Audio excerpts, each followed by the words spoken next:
मेरे लिए सआदत की बात है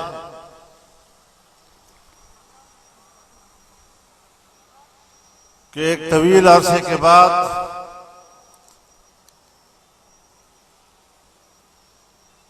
अपने मखदूम मुकर्रम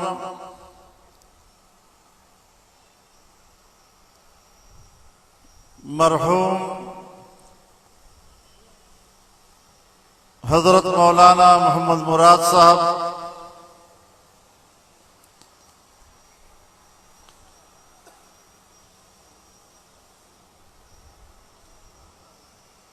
की यादगार और उनका शाहकार जामिया अहमदिया मजहरुल उलूम में आपसे मुखातिब हो रहा हूं।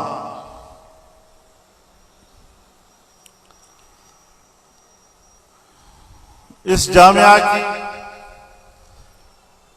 हमजिहत खिदमात हैं।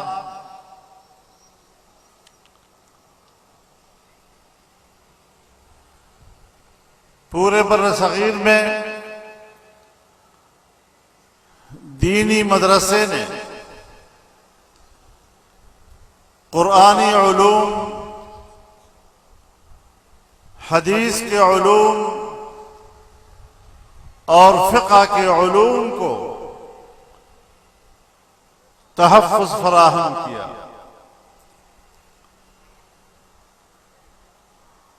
अंग्रेज ने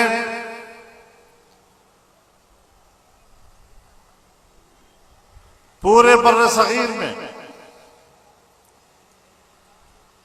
सरकार के ज़ेर इंतजाम चलने वाले तालीमी इदारों में इन उलूम का खात्मा कर दिया।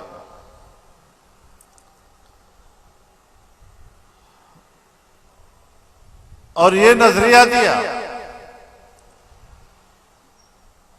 कि हमने बर्र सगीर को एक ऐसा निज़ाम तालीम अता किया है कि इसे पढ़ने के बाद हिंदुस्तान की आइंदा नस्लें बज़ाहिर तो अपने आप को मुसलमान समझेंगी, लेकिन उनके अंदर से हम इस्लाम को निकाल देंगे।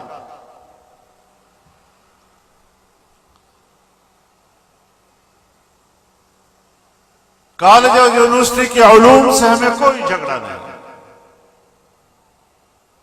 हम इल्म को इल्म समझते हैं।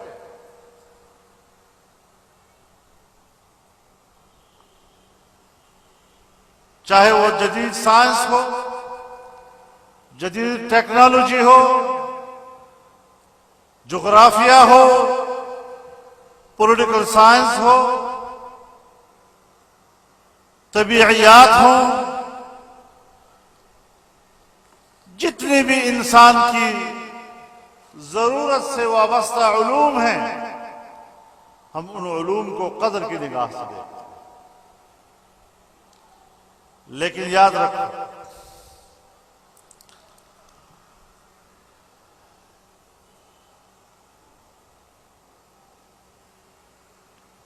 इन सब उलूम को फरोग देने के लिए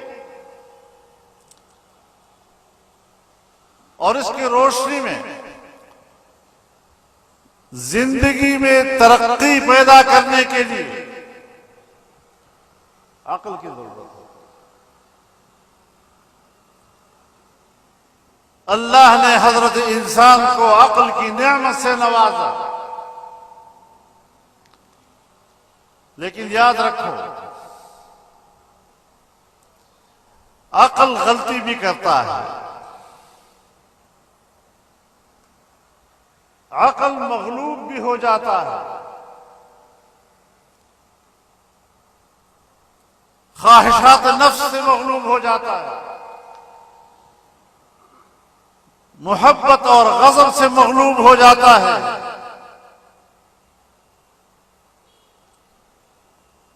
तो अक्ल के फैसले में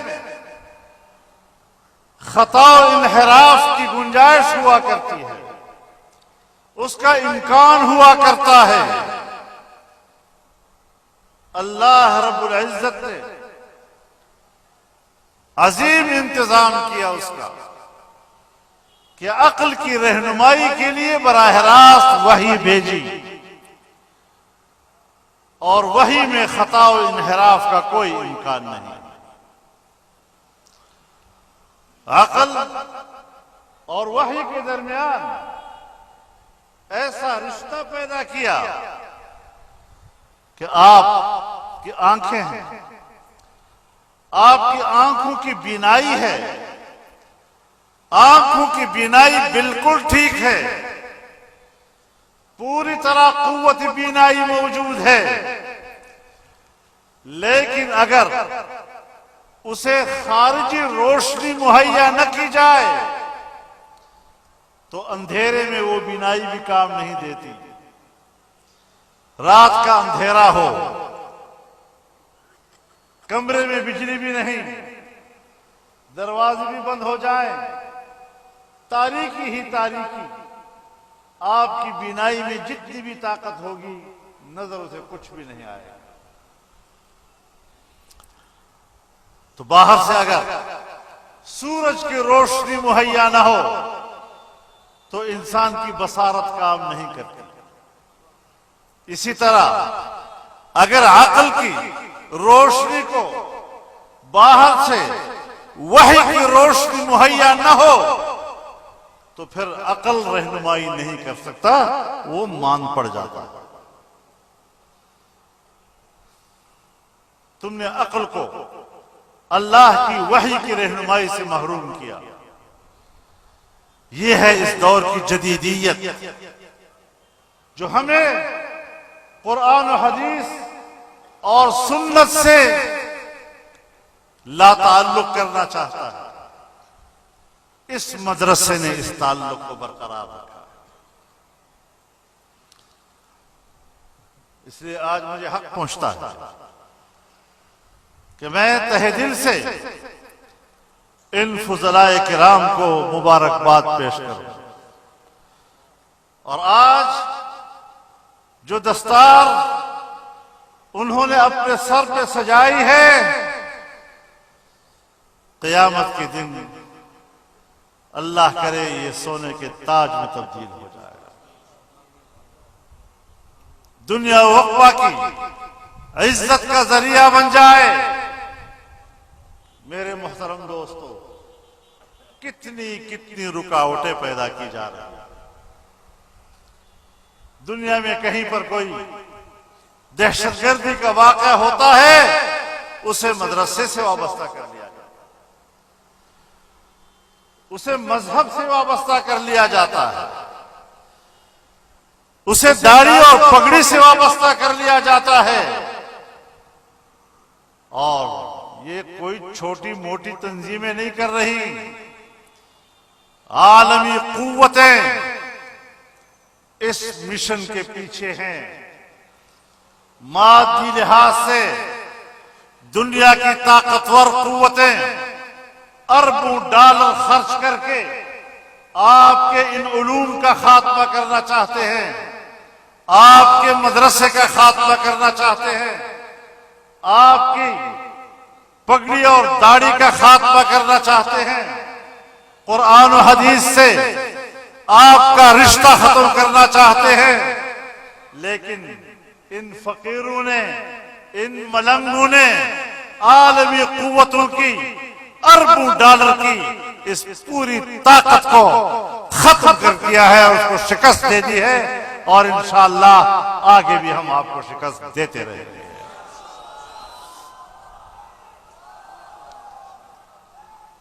तुम उलमा को खत्म नहीं कर रहे, तुम अल्लाह के दीन का खात्मा चाहते हो। तुम जलसों में कहते हो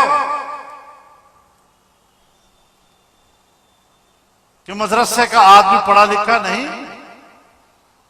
अगर आपके इल्म में ना हो तो मैं आपको बताना चाहता हूं कि दीनी मदरसे के तालीम याफ्ता को अगर अनपढ़ कहा है तो अंग्रेज ने कहा है। अल्लामा शब्बीर अहमद उस्मानी को अंग्रेज ने अपनी किताब में अनपढ़ इसलिए लिखा कि वो अपने गांव के प्राइमरी स्कूल से फारिग नहीं।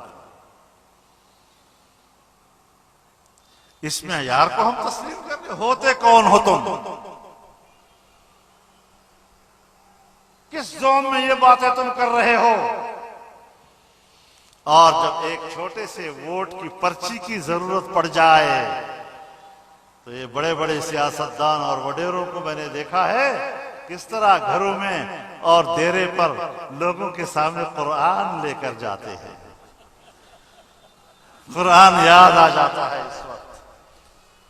तो मेरे दोस्तों, अगर वोट के लिए कुरान ले जाना और उस पर वोट हासिल करना हक बनता है तो फिर तुम्हारा नहीं बनता, फिर इन उलमा का और जमीयत उलमा का बनता है।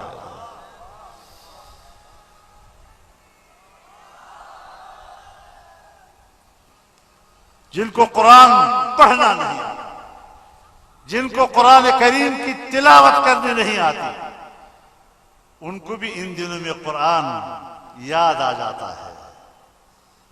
सही कुरान मजीद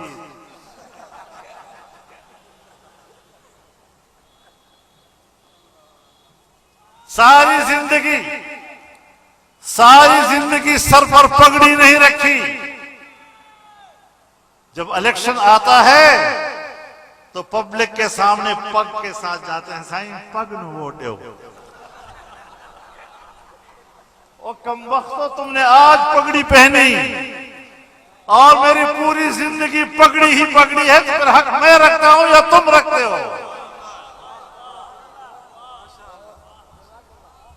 फिर जाते हो जलसों में, दामन बिछाते हो। दामन बिछा के आया हूं, पिन उड़ाया ना।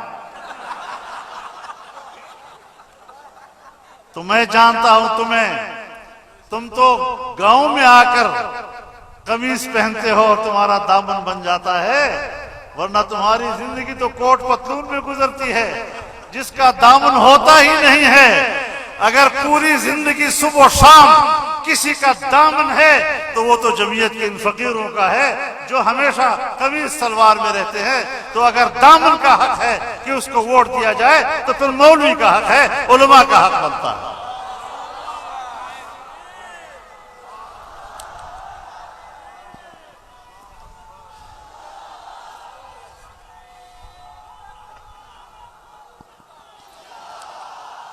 और मैं उलमाए किराम की खिदमत में भी अर्ज करना चाहता हूं,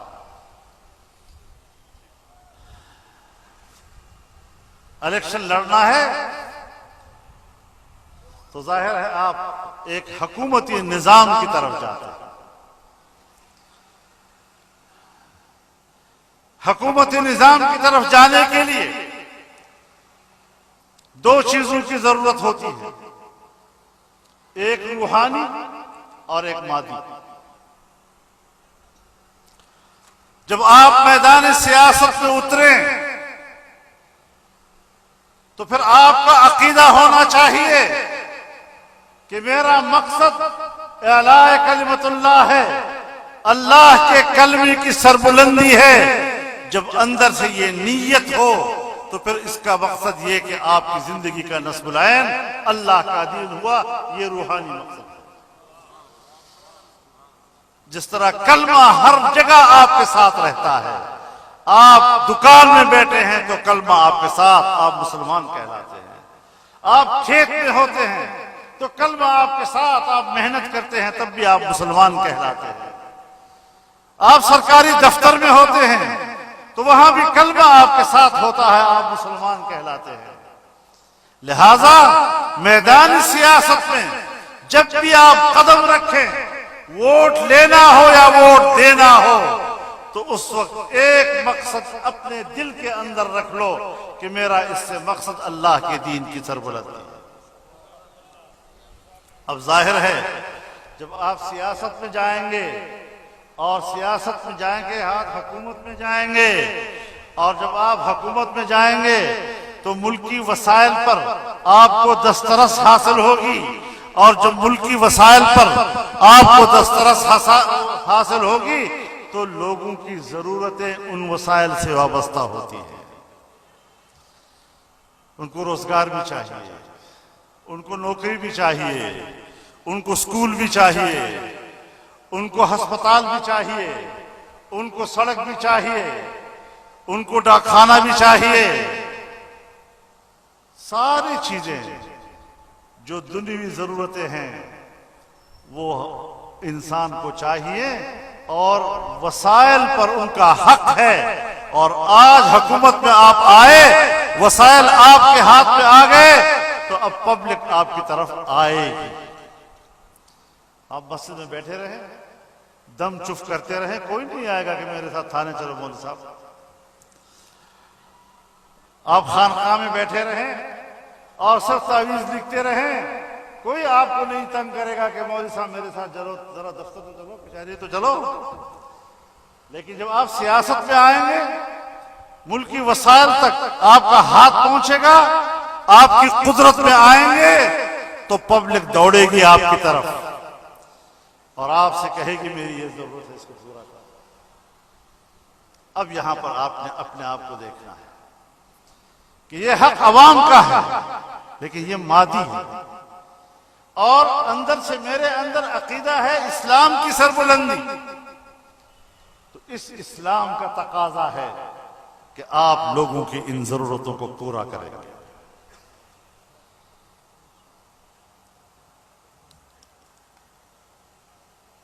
चुनांचे हदीस में आता है, जनाब रसूलुल्लाह सल्लल्लाहु अलैहि वसल्लम फरमाते हैं, इन्ना लिल्लाहि खल्क़न खलक़हुम लिहवाइज अन्नास यफ़ज़अु अन्नासु इलैहिम बिहवाइजिहिम हुमुल आमिनून यौमल क़ियामा। अल्लाह ताला की एक मखलूक ऐसी भी है कि जिसे अल्लाह ने अपनी मखलूक की खिदमत और उनकी हाजतें पूरा करने के लिए पैदा किया। लोग अपनी जरूरतों के साथ उनकी तरफ लपकते हैं और बिशारत दी रसूलुल्लाह सल्लल्लाहु अलैहि वसल्लम ने कि क़यामत के रोज अल्लाह के अज़ाब से ये लोग महफूज रहेंगे। अब आप मुझे बताएं कि अंदर से ईमान हो और फिर सियासत के मैदान में कदम रखे तो एलाए कलिमतुल्लाह, अल्लाह की सरबुलंदी, उसके दीन की सरबुलंदी आपका नस्बुलैन हो। और इस मैदान में जब आप उतरे और मुल्की वसाइल तक आपका हाथ पहुंचे, आपकी कुदरत में वसाइल आए और पब्लिक आपकी तरफ आए उन जरूरतों के लिए, और आप उस पर लब्बैक कहे, उनकी जरूरत को पूरा करें, इससे बढ़कर और अजर क्या हो सकता है कि आपकी आखिरत महफूज हो जाती है। तो ये सियासत खिदमत भी है, ये वसाइल का सही इस्तेमाल का नाम है, अवाम की जरूरतों को पूरा करने का नाम है।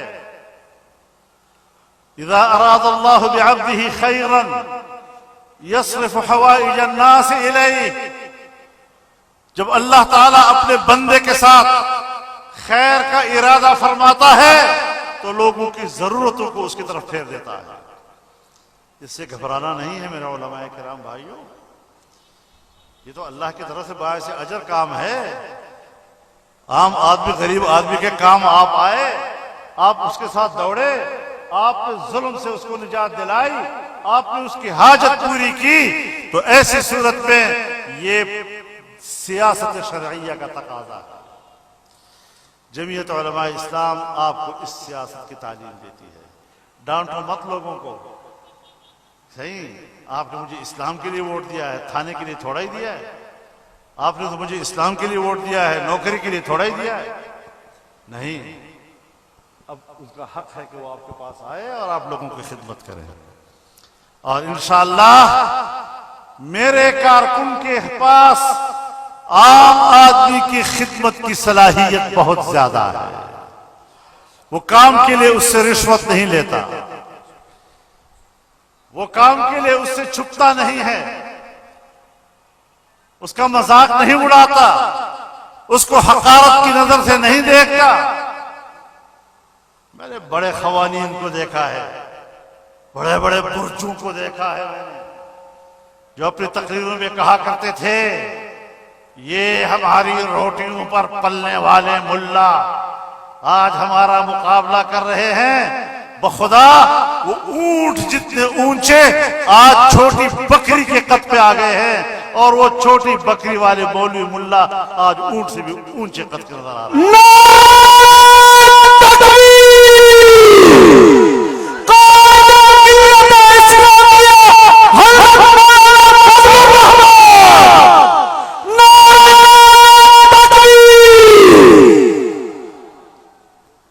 मेरे मोहतरम दोस्तों, ये नजरियाती एक मुकाबला है। हमने ये रास्ता इख्तियार किया, पब्लिक के पास जाते हैं, पब्लिक को वोट का हक मिलना चाहिए, उसको ये हक देने में मुश्किलात न पैदा की जाए। और एक चीज और है जिसकी बुनियाद पर वो वोट लेते हैं, पैसे की बुनियाद पर। सो पैसा मेरे पास नहीं है, अच्छा पैसे की बुनियाद पर जो आप वोट देंगे तो फिर ये मत कहो कि मैंने वोट दिया है, सीधा कहो मैंने वोट बेचा है। वोट देने वाली बात ना करो, ये तो इज्जत वाली बात है। फिर सीधा कहो मैंने वोट बेचा। क्यों वोट बेचा जाता है? इसलिए कि हम आम आदमी की जरूरत पूरा नहीं करते, हम उसको गरीब रखते हैं, मुहताज रखते हैं, और जब वोट का वक्त आता है तो उसकी गुर्बत का नाजायज फायदा उठाते हैं। और जमीयत उलमा इस्लाम का यह अकीदा है कि पाकिस्तान एक ममलकत है, एक सही सलामत और मुस्तहकम इमारत की तरह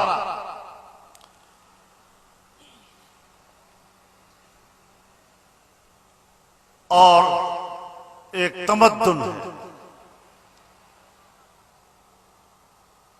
बनी बनाई इमारत में खराबी आ सकती है, लेकिन खराबी ठीक की जाती है, मकान नहीं गिराया जाता। एक छोटी सी खराबी के लिए मकान नहीं गिराए जाते। दीवार फट गई,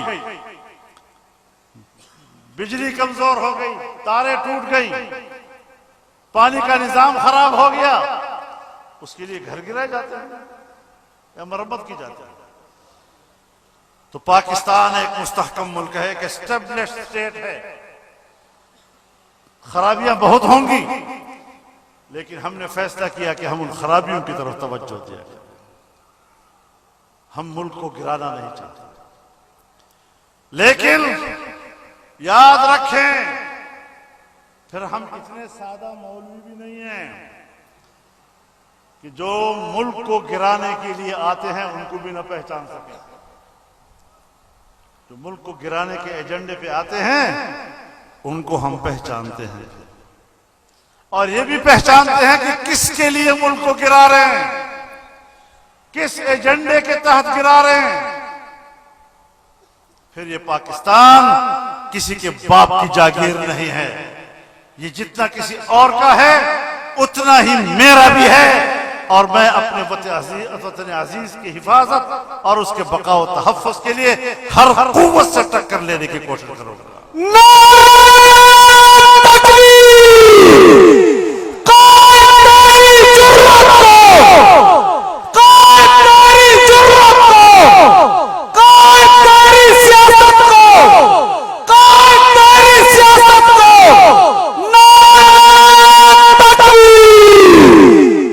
मेरे सिंध के भाइयों,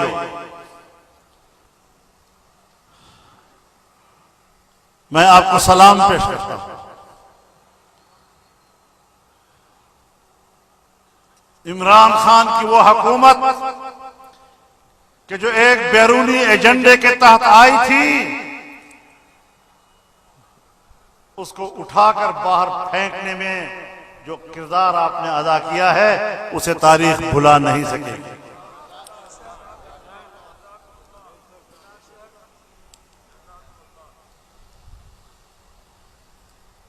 अभी कागज लहरा रहा है, मेरे खिलाफ साजिश हुई है। अभी कहते हैं कमीशन बनाओ, कमीशन बनाएंगे, लेकिन इस बात पर नहीं कि तुम्हें बाहर की कौन सी कुव्वत ने इख्तिदार से निकाला, इस बात पर कमीशन बनाएंगे कि किस बैनुल अक़वामी साजिश के तहत तुझे पाकिस्तान पर मुसल्लत किया गया।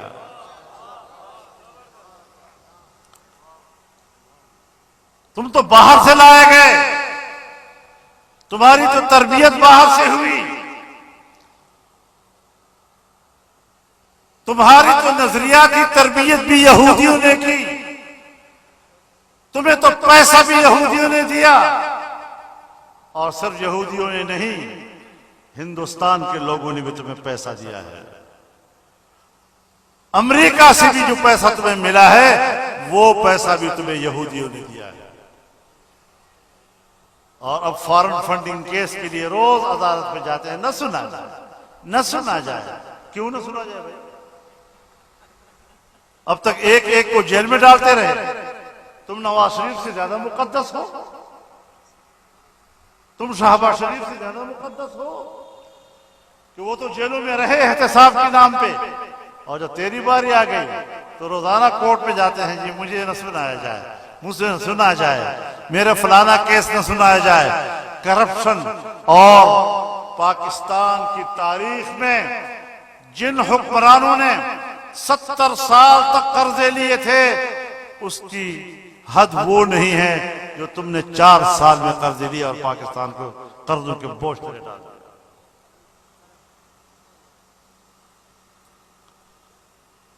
मेरे मोहतरम दोस्तों, खैबर पख्तूनख्वा पर उन्होंने कोई 9 साल से हुकूमत की। जब ये आए तो 100 से कम अरब रुपया कर्जा था और इस वक्त 800 से ज्यादा अरब का कर्जा है।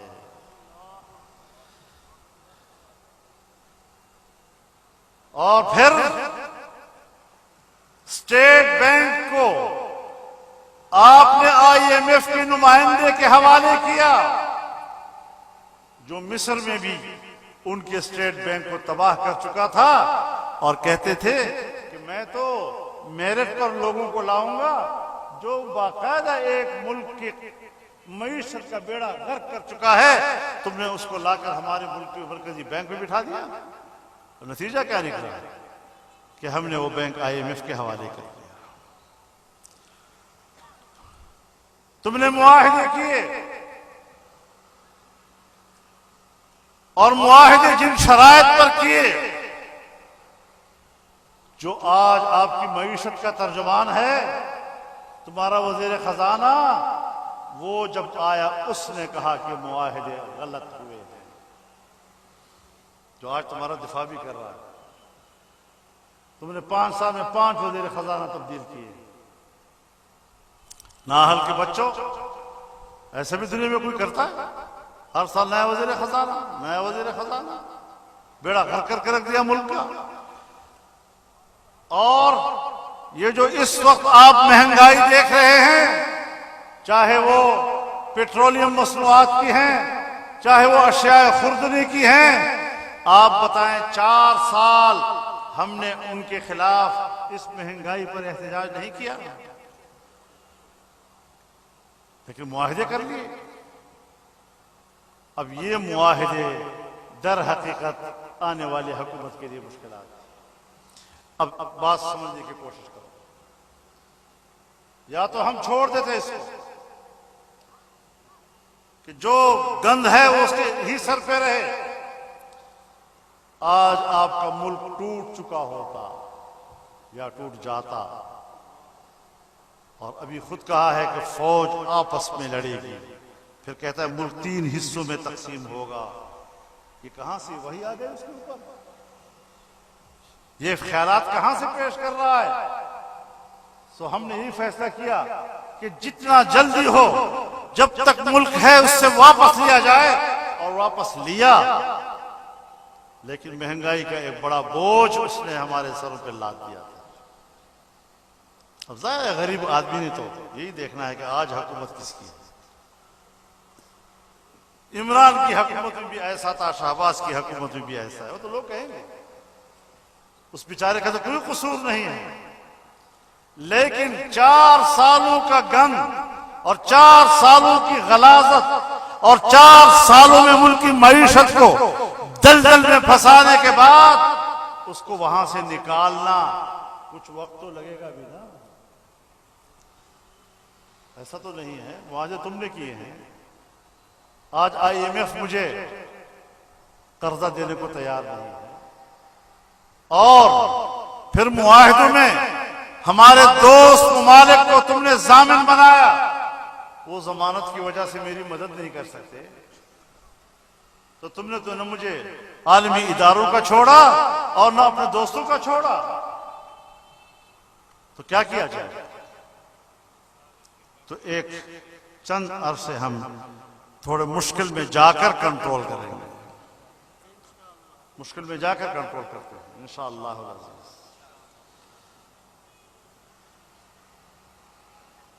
सीपैक का मुआहिदा जो चीन के साथ हुआ वो तुमने रोका, और फिर तुमने उस मुआहिदे के कुछ खुफिया राज जो आपकी अमानत थी, हमारे और चीन के बीच में थी, तुमने खुफिया राज IMF को दिए या नहीं, जिससे हमारे मुल्क की मईशत पर जबरदस्त धचका लगा। आज वो सारे ममालिक पाकिस्तान के साथ ताउन करने को दोबारा तैयार हो गए, लेकिन मुश्किल से निकलने के लिए वक्त तो चाहिए। तो ये कभी आह लब पे मचल गई, कभी अश्क आंख से ढल गई। ये तुम्हारे गम के चिराग हैं, कभी बुझ गए कभी जल गए, ये तुम्हारे गम के चिराग। कुछ वक्त के लिए ये बुझते जलते रहेंगे, लेकिन इंशाअल्लाह अज़ीज हमने जो इसकी हिकमत अमली बनाई, एक मुख्तसर वक्त की, एक तवीलुल मुद्दत, उसमें इंशाअल्लाह हम अगले चंद महीनों के अंदर सूरत हाल को कंट्रोल कर लेंगे। और जो कंट्रोल किया है वो ये कि मुल्क को बचा लिया है, वरना ये मुल्क भी ना होता। तो इंशाअल्लाह अज़ीज चैलेंज कबूल करना, वरना जिम्मेदारी मत लो। ठीक है, अच्छी बात, सही है, जिम्मेदारी भी नहीं है किसी और पे, मुल्क भी तबाह हो रहा है। तो हमने चैलेंज समझकर कबूल किया है इस सूरत हाल। हमें उन दिक्कतों का पता था और मुआहिदा भी किया, और जाते जाते उसने फिर बारूदी सुरंगें भी हमारे लिए बिछा दी। वो जो 10-10 रुपए की कीमतें कम कर दी ना, और कम बस 10-10 रुपए कम करके तुम कल जा रहे हो, और बैनुल-अक़वामी मुआहिदे के खिलाफ तुमने किए हैं, तो मुआहिदे भी तुम करते हो महंगाई के लिए, और फिर जाते जाते लोगों को दिखाने के लिए 10 रुपए कम भी कर देते हो, ताकि अगली हुकूमत जब बोझ आए तो लोग अगली हुकूमत को गालियां दें और मुझे कुछ ना कहें। तो हम तुम्हें जानते हैं,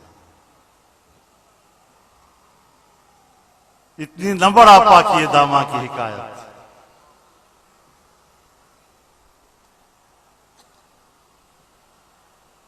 हम आपकी कद को जानते हैं, आपके अबा को जानते हैं, आपके शक्ल सूरत से वाकिफ हैं कि शक्ल सूरत से तुम पाकिस्तानी का मतलब नहीं लगते। तो ऐसी सूरत हाल में इंशाअल्लाह हालात का मुकाबला करें। हुकूमत में नहीं थे तो तुम मुश्किल थे, और 4 साल तुम्हारे साथ लड़ाई लड़ी, तुम्हें उखाड़ दिया, अब तुम्हारा गंद मुश्किल है। उस गंद को भी इंशाअल्लाह बाहर फेंकेंगे अल्लाह की मदद से, और कौम मुतमईन रहे इंशाअल्लाह। मेरे मोहतरम दोस्तों, इन्हीं हालात में सूबा खैबर पख्तूनख्वा में भी बल्दियाती इलेक्शन हुए, बलोचिस्तान में भी हुए, और जमीयत उलमाए इस्लाम के इन कारकुनों ने बड़े बड़े बुर्ज उलट दिए और इन हुक्मरानों को शिकस्त दी। इंशाअल्लाह सूबा सिंध में भी आप एक इंतहाई आला कारकर्दगी का मुजाहरा करेंगे और इन फकीरों पर एतमाद करेंगे। अल्लाह ताला हमारा हामी व नासिर हो। व आखिर दावाना अल्हम्दुलिल्लाह।